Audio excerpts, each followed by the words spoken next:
rain. But somehow in that moment, her silence felt louder than all of Amokha's accusations. It felt like strength instead of weakness. And that made Amokha even angrier. When Zainab finally spoke, her voice was so soft that people leaned forward to hear.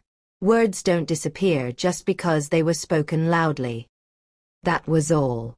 One sentence. Delivered without anger, without accusation, without threat.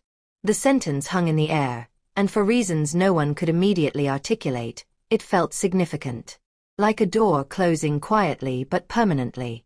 Amokha froze for half a second.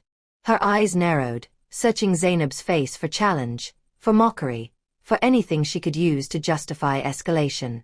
She found nothing. Just calm. Just stillness. Then Amokha scoffed. Is that supposed to mean something? Some cryptic nonsense that sounds wise but says nothing.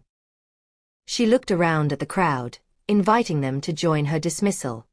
Some nodded. But their nods looked uncertain. Zainab stood slowly, smoothly, with the grace of someone who had decided something internally. She adjusted her wrapper with one hand, then walked away. Not running. Not stomping off in anger. She simply left the courtyard calmly, her back straight, her steps measured.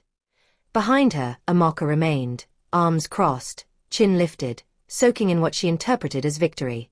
She looked around at the assembled neighbors. See? She ran away. I won. Some people murmured approval.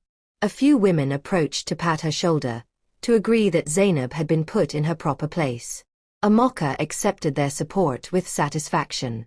But in the corners of the crowd, other conversations were happening. Quieter conversations. Questions being asked about whether leaving with dignity was actually defeat or something else entirely. Why did some people look uncomfortable celebrating? At home that evening, Amokha recounted the confrontation to anyone who would listen.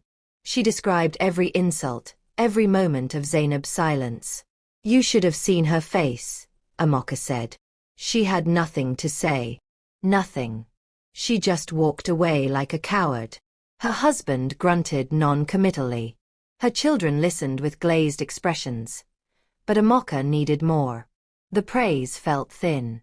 So she added details that hadn't quite happened. Made her insults sharper in the retelling. Made the crowd's approval more enthusiastic.